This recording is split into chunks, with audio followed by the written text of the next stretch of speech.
Muito bem, hoje nós vamos dar continuidade ao nosso estudo lá em Atos. Nós estamos finalizando o capítulo 2. Na semana passada, nós chegamos até o verso 41, aquele momento onde houve aquelas 3.000 conversões no finalzinho do discurso de Pedro. Agora, aqui no capítulo 2, dos versos 42 a 47, o texto vai nos mostrar como é que a igreja estava vivendo nos seus primeiros dias. Eu vou passar assim um pouco rapidamente, porque eu preguei nesse assunto há pouco tempo, talvez há uns 2 meses eu preguei nesse assunto aqui mesmo. Então, vou passar assim rapidamente, só vou salientar um ponto aqui que para mim é bem relevante. Verso 42, Atos capítulo 2, verso 42. E perseveravam na doutrina dos apóstolos e na comunhão, no partir do pão e nas orações. Lucas está contando como é que a igreja estava vivendo depois daquela grande conversão, O primeiro, os 120 que receberam o Espírito Santo, depois aqueles outros 3.000 que foram batizados após o discurso de Pedro. Então está se formando ali a igreja, um núcleo da igreja. Então Lucas está contando como é que eles estavam. Perseveravam na doutrina, isso é bem importante, e também na comunhão, no partir do pão e nas orações. Em cada alma havia temor, e muitos prodígios e sinais eram feitos por intermédio dos apóstolos. Esse ponto é que eu quero reforçar. Porque vai haver uma fase aqui no livro de Atos em que nós vamos ver os apóstolos realizando esses atos sobrenaturais, Vamos chamar assim de milagres, Manifestações sobrenaturais, todas elas com um objetivo só, que era autenticar o ministério dos apóstolos, Então, Lucas já está dando abertura aqui, mostrando que os apóstolos também estavam realizando esses sinais. Assim como Jesus havia realizado, os apóstolos também tiveram um tempo em que eles realizaram muitos sinais. Se você estudar o Novo Testamento com cuidado, você vai perceber que essas manifestações sobrenaturais elas foram diminuindo com o passar do tempo. À medida que a igreja foi se estabelecendo, à medida que que Cristo foi sendo anunciado e as igrejas foram se estabelecendo, então essas manifestações sobrenaturais foram desaparecendo. Essa que é a grande verdade, 44. Todos os que creram estavam juntos e tinham tudo em comum. Vendiam as suas propriedades e bens, distribuindo o produto entre todos à medida que alguém tinha necessidade. Eu já expliquei, mas vou explicar rapidamente. Havia de fato uma expectativa da volta iminente de Cristo. O Senhor já está voltando, o Senhor já está voltando. Muitos que foram para o dia de Pentecostes em Jerusalém e que depois foram batizados após esse discurso de Pedro, muitas dessas pessoas nem voltaram para suas casas, ficaram ali mesmo. Junto com os discípulos, formavam grupos e ficavam na expectativa da volta de Cristo. Então a pergunta é relativamente simples: para que eu vou ficar guardando o que eu tenho se há tanta necessidade entre as pessoas e Cristo vai voltar logo? Essa necessidade era natural, porque as pessoas tinham vindo de longe, elas não tinham recursos, então estavam por ali, precisavam ser alimentadas, E de forma que aquelas pessoas que tinham propriedades e bens doavam esse dinheiro para a igreja, vamos dizer assim, E então as pessoas iam tendo suas necessidades atendidas. 46. Diariamente perseveravam unânimes no templo, partiam o pão de casa em casa e tomavam as suas refeições com alegria e singeleza de coração.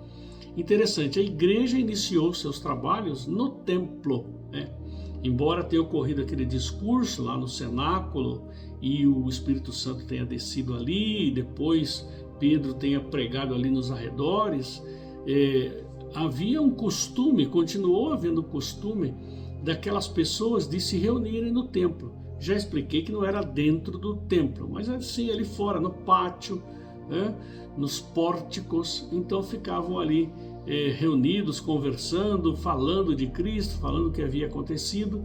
Então eles gostavam de se reunir no templo. Só depois de muitos anos é que de fato as igrejas foram se estabelecendo e tendo templos próprios, né? Eles saíram dali, começaram a se reunir em casas, ficaram mais de séculos se reunindo em casas, até que então começaram a ter lugares específicos para cultuar. Mas ele diz aqui, perseveravam unânimes no templo, partiam o pão de casa em casa e tomavam as refeições com alegria e singeleza de coração. Esse partiam o pão de casa em casa parece que se refere à ceia do Senhor. Na hora de praticar a ceia do Senhor, eles saíam ali do templo e estavam nas casas, onde eles também se reuniam, né?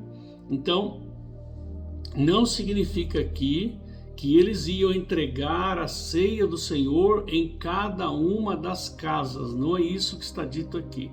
Em casa é porque nas casas é onde a igreja se reunia, né? Um grupo reunia aqui, outro grupo ali, outro grupo lá. Então era nas casas onde eram realizadas as reuniões que a igreja participava da ceia do Senhor. Interessante também dizer que eles tomavam isso com alegria, né? Comiam com alegria e com singeleza, características muito importantes do povo de Deus. Alegria singela. Não precisamos daquela exuberância, daquela exposição para demonstrar alegria, porque a alegria do crente vai dentro do seu coração. 47. E louvando a Deus e contando com a simpatia de todo o povo. Enquanto isso, acrescentava-lhes o Senhor dia a dia os que iam sendo salvos. Primeiro, né, essa questão de contar com a simpatia do povo. Me lembro bem de ter dito há poucas semanas atrás, né, que às vezes as pessoas se tornam chatas, né, problemáticas, ao invés de buscar mostrar a graça de Deus na sua vida, ao contrário, passam a julgar as pessoas, apontar o dedo, e isso é muito ruim, né? Crentes que na verdade não contam com a simpatia de ninguém, né? São problemáticos, dão problema para seus vizinhos, para seus amigos, para seus chefes, acabam se tornando pessoas indesejáveis, né? O crente não pode ser assim. O crente tem que batalhar para ser uma pessoa ordeira, honesta, simpática, alegre, né, singela, humilde. Então, evitar qualquer situação que nos afaste das pessoas. Até porque a ordem maior que nós temos é justamente para amar e evangelizar essas pessoas. Bom, e ele finaliza. Enquanto isso, acrescentava-lhes o Senhor, dia a dia, os que iam sendo salvos. Isso aqui também é muito importante para nós, irmãos. Lembrarmos que quem faz a obra é Deus. Deus é quem acrescenta à igreja. Então, às vezes a gente tem essa ilusão de que por trabalharmos muito, por fazermos muito, né, a igreja vai crescer. Isso não é verdade, né? Quem faz isso é o Senhor. O Senhor é quem move corações. Porque não adianta nada você pregar, falar, testemunhar, evangelizar, se o Espírito Santo não mover o coração daquela pessoa. Dá para os irmãos entenderem? Claro que nós devemos evangelizar, é nossa obrigação evangelizar, testemunhar, é nosso papel, nós não temos que ficar perguntando isso daí, mas precisamos ter consciência de que tudo isso acontece porque o Senhor está agindo. Isso é para evitarmos aquela situação de que, olha quantas pessoas eu levei para Cristo, né? Eu já disse isso para os irmãos aqui. Há pastores que ficam computando, marcando no caderninho, né? Aí chega no final do ano e diz, esse ano 80 pessoas levantaram a mão, né? Olha, o meu ministério é muito produtivo e tal. Isso daí não vem de Deus, né? Quem acrescenta as pessoas à igreja é o nosso Senhor. Bem, rápida passagem aqui por esse finalzinho do texto do capítulo 2. Agora nós vamos entrar no capítulo 3, onde vai acontecer uma dessas manifestações sobrenaturais. Nós vamos ver como é que isso aconteceu, que resultados isso trouxe para o Evangelho. Esse episódio aqui narrado, ele vai ser tratado entre os capítulos 3 e 4, mas é muito longo o texto, então não há condições de fazermos tudo num dia só. Hoje nós vamos tentar finalizar o capítulo 3, tá? Então vamos começar. O capítulo 3 é a respeito da cura daquele homem coxo. Capítulo 3 diz assim, verso 1. Pedro e João subiam ao templo para a oração da hora nona. Veio novamente João e Pedro subindo para o templo para orar, né? Hora nona, às 3 da tarde. Era o costume deles. Eles tinham costumes de orar em certos horários e às vezes oravam diversas vezes por dia, né?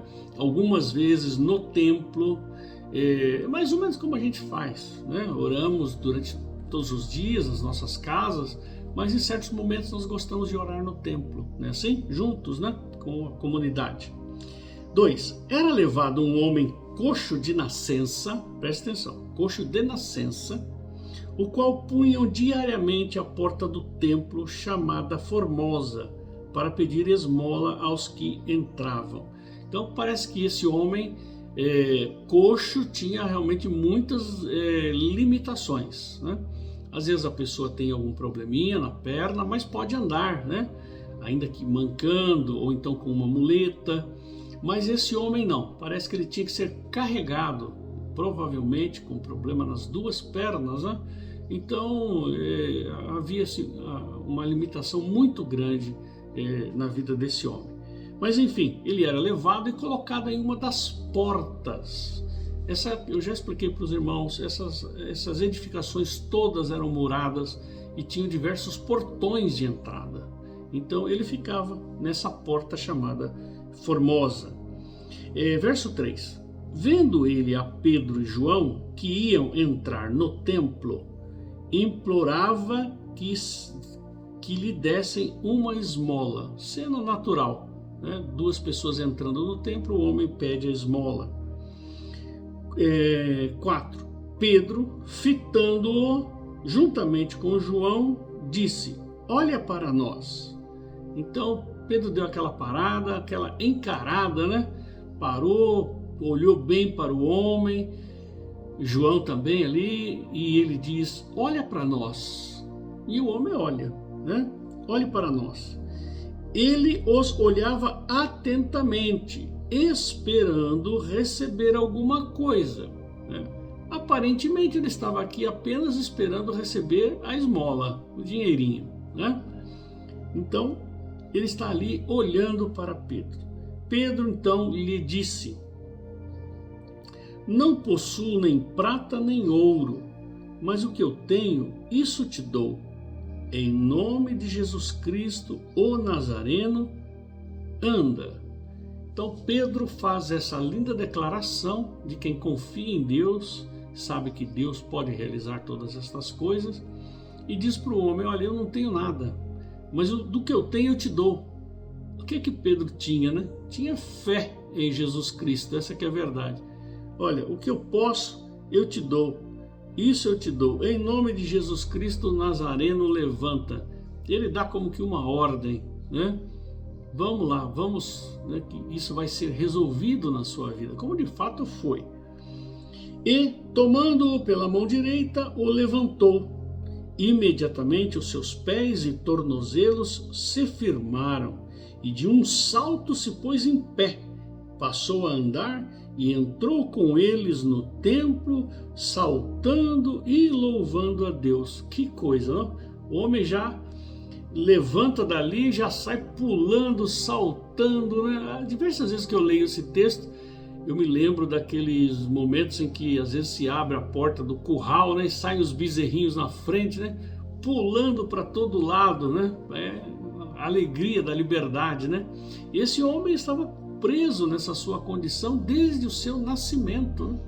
Era um coxo de nascença.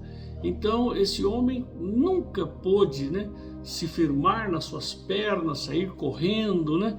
Imagine o que representava isso para o homem. É bem interessante. Ele já era um homem adulto, não sabemos exatamente a sua idade, mas era um homem adulto. Então, muito tempo havia se passado e ele naquela posição. E com essa ordem de Pedro, os seus tendões, os seus músculos, os seus ossos se firmaram e o homem pôde sair, pôde não só se levantar, mas sair pulando, né? Como se estivesse em pleno vigor. É bem interessante como esses músculos e nervos, né, e ossos rapidamente se regeneraram e esse homem pôde então sair andando. Fomos até o verso 8. Isso. Interessante que ele também entrou com Pedro e com João no templo e está logo ali pulando, saltando e louvando a Deus, né? Agradecendo ao Senhor por aquilo que ele fez. Agora nós vamos ver a reação das pessoas, né? Como é a reação do povo. Vindo todo o povo a andar e a louvar a Deus viu-o todo o povo a andar e a louvar a Deus e reconheceram ser ele o mesmo que esmolava assentado à porta formosa do templo e se encheram de admiração e assombro por isso que lhe acontecera. Então as pessoas estão ali vendo aquele acontecimento, né? E se surpreendem naturalmente. Imagine, você vai ao templo, muitos iam ao templo todos os dias, né? Mas você vai ao templo regularmente e está aquele homem ali, como que ele já tinha um ponto, né, marcado. Então todos sabiam que aquele homem estaria ali naquele ponto. E de repente agora estão vendo o homem lá dentro do templo saltando, né, e bendizendo ao Senhor. Ficam evidentemente ali surpresos, né, com aquilo que estava acontecendo. Seguramente alguns reconhecendo a atuação de Deus, né, a providência de Deus, e outros seguramente zombando ou pensando que aquilo vinha de outro lado. Enfim, né, de fato a gente tem gente de todo tipo quando se encontra com as coisas de Deus. Feito isso, Pedro vai dirigir-se a essas pessoas, porque elas estão ali, estão surpresas com aquilo que estão vendo. Pedro então vai falar com elas, né? Talvez se fosse no meu lugar, eu diria: vocês estão vendo o poder de Deus? Deus curou esse homem, né? Eu talvez fosse focalizar nisso, usar aquele milagre como uma prova da presença de Deus, né? Mas Pedro não fez exatamente isso. Vamos ver o que é que ele fez. Aqui entre os versos 11 e 15, Pedro faz uma dura acusação contra aquelas pessoas que estavam ali. Ao invés de ficar, né? Ele vai falar que o homem foi curado pela fé em Jesus, mas ao invés de ficar falando isso, ele aproveitou aquilo ali para dizer a verdade para as pessoas. Verso 11. Apegando-se ele a Pedro e a João, todo o povo correu atônito para junto deles e no pórtico chamado de Salomão. Então, há uma certa área de dentro do templo chamada de pórtico de Salomão. Eles estão ali próximos, o homem entra correndo, agarrado a Pedro, agarrado a João, né? Então as pessoas reconhecem aquilo, reconhecem que era aquele homem e começam a juntar gente, né? Juntou um monte de gente. 12. À vista disso, Pedro se dirigiu ao povo dizendo: Israelitas, por que vos maravilhais disto, ou por que fitais os olhos em nós, como se pelo nosso próprio poder ou piedade o tivéssemos feito andar? Bem, isso aqui precisaria ser lido por muitos pregadores atualmente, viu? Pedro pergunta: por que vocês estão maravilhados disso? Por que vocês estão tão assim, né, maravilhados disso que aconteceu? Por que isso? E por que vocês estão pensando que isso foi feito por causa do nosso poder, meu e de João? Vocês não têm ideia do que está acontecendo? Então Pedro diz assim, vocês não estão prestando atenção no que está acontecendo. Por que vocês estão assim tão, né, maravilhados? Aí ele diz, verso 13, o Deus de Abraão, de Isaac e de Jacó, ou seja, o Deus de vocês, todos estavam ali dentro do templo, né?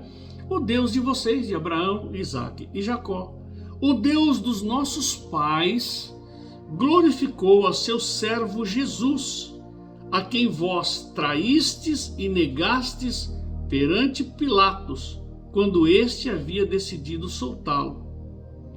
Aí ele começa a introduzir, né?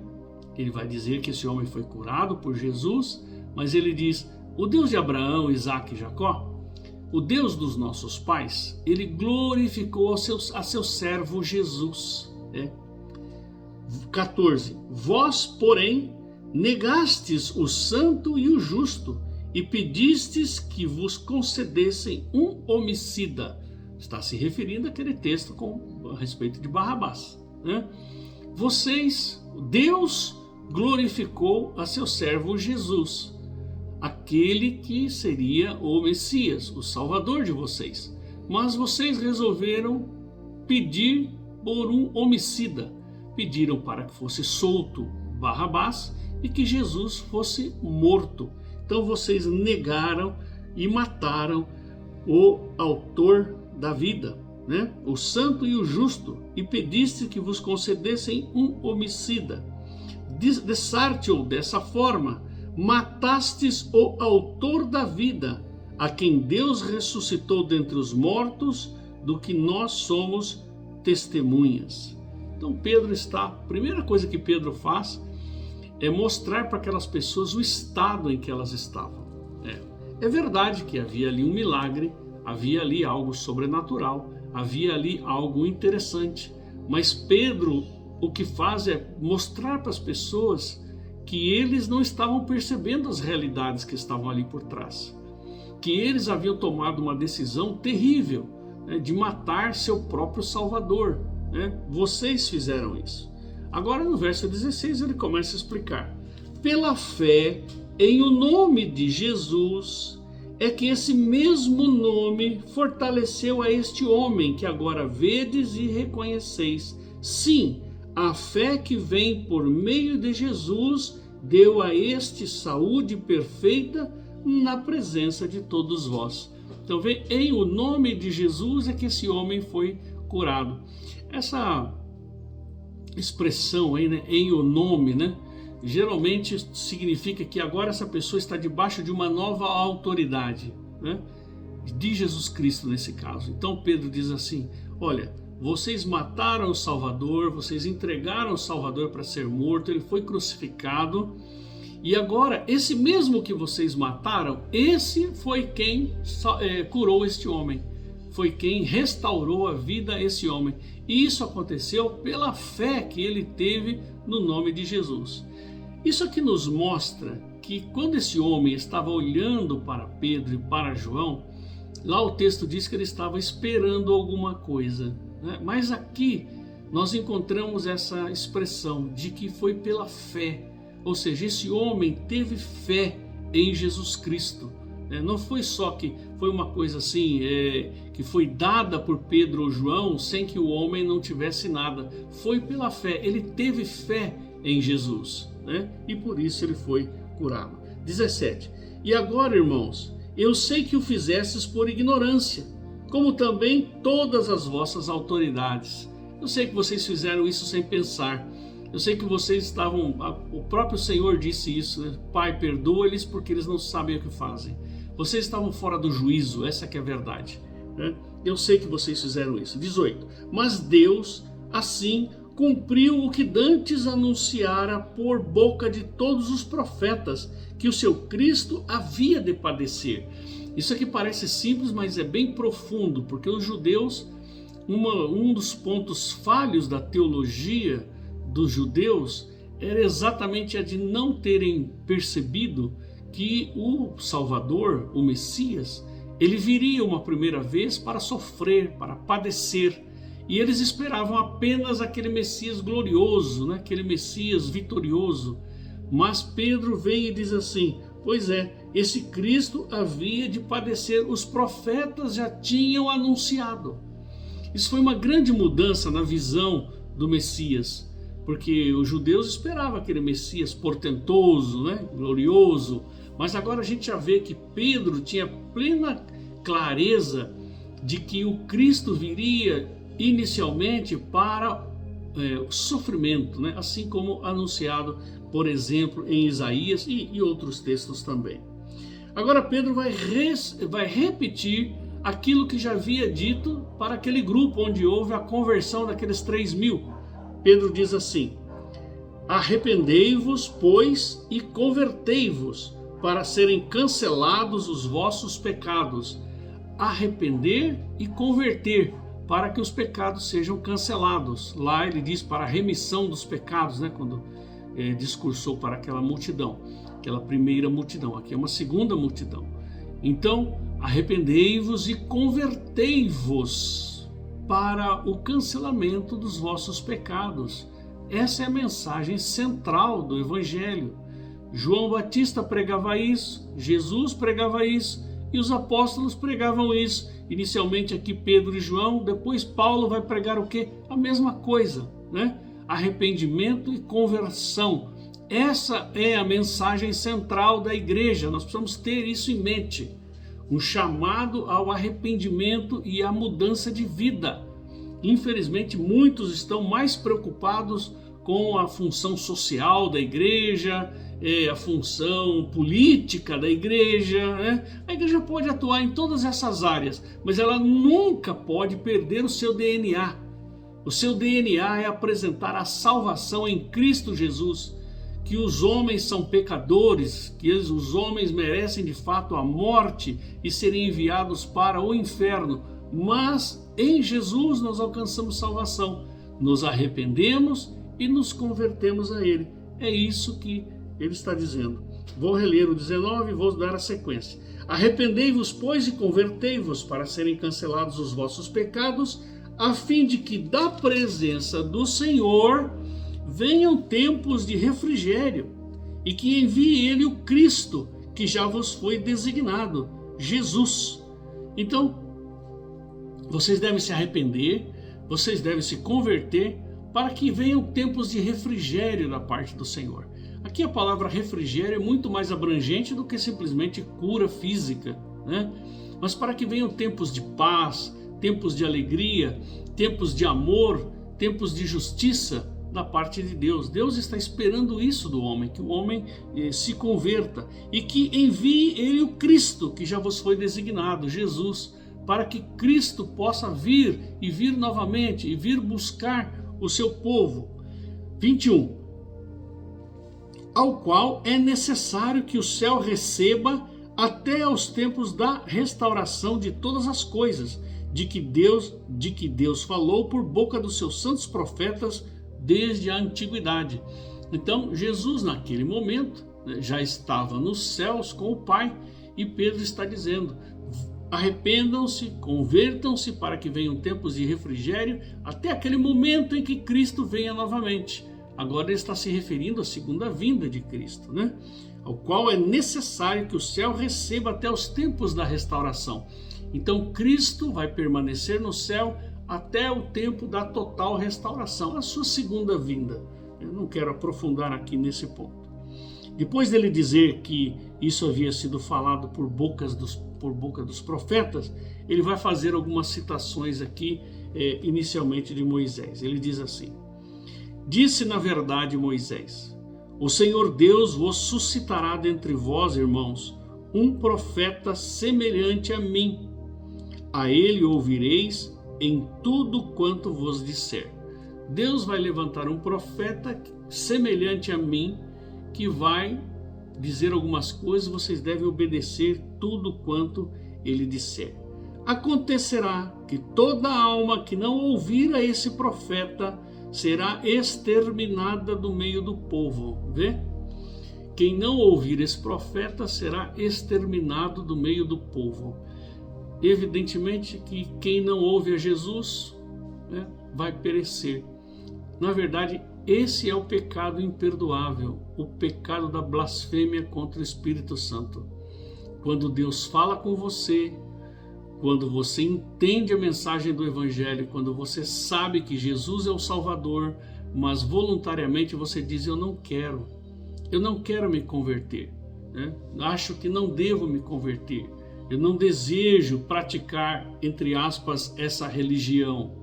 Então, quando você não ouve esse profeta que Moisés está se referindo, quando você não ouve as palavras da profecia deste profeta, você está rejeitando a Deus. Então você será exterminado do meio do povo, né? 24. E todos os profetas, a começar com Samuel, assim como todos quantos depois falaram, também anunciaram estes dias. Né? Ele fala de Moisés e depois menciona aí, começando lá em Samuel e todos os demais profetas, né? Até o final, todos eles falaram dessa situação, falaram desses dias, ou seja, o dia em que o Salvador viria, sofreria, seria renegado e então padeceria.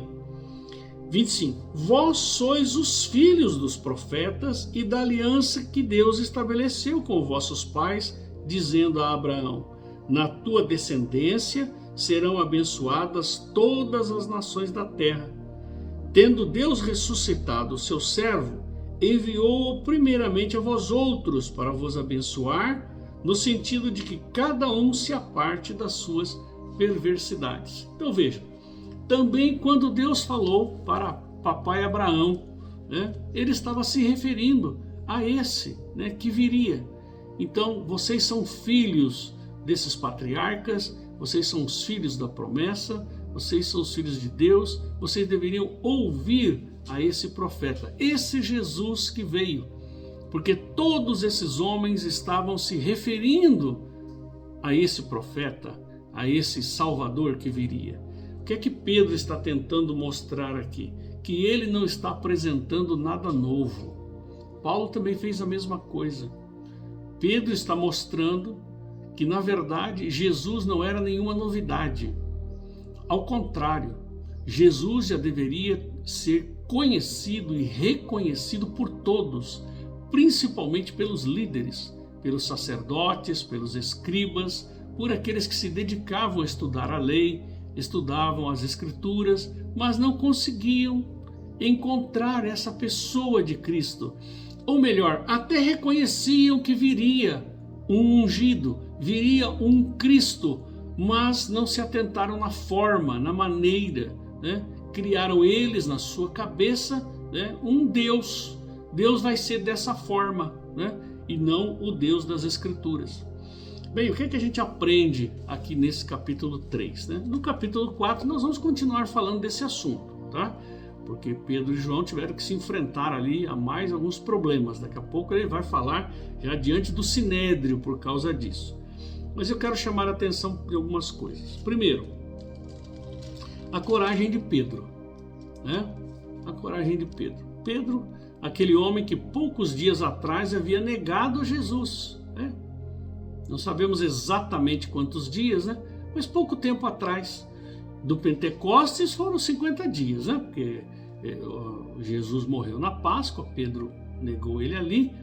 E depois decorreram 50 dias até o Pentecostes. Agora não sabemos exatamente quanto tempo aqui entre o Pentecostes e o capítulo 3. Mas seguramente não passaram-se muitos dias. Então Pedro havia negado a Jesus, coloquemos assim, 2 meses atrás, né? Negou Jesus daquela forma terrível. Agora aqui ele está acusando as pessoas, mostrando para as pessoas que eles foram os responsáveis pela morte do Salvador. Eles negaram e entregaram para a crucificação, né, essas pessoas, a Jesus, ele falando para essas pessoas sobre o que eles haviam feito com Jesus. Da mesma maneira que ele fez lá no sermão para os 3.000, está fazendo aqui agora. E daqui a pouco vai fazer para as autoridades do Sinédrio. Então Pedro lá fez na rua, aqui ele já está fazendo no pátio do templo, e daqui a pouco ele vai fazer diante do Sinédrio, mostrando a sua coragem. Que Pedro, né? Pedro bem diferente daquele que nós vimos lá atrás, que estava se escondendo. E também outra coisa que nós encontramos aqui são esses sinais que começaram a ser feitos pelos apóstolos para a autenticação dos seus ministérios, né?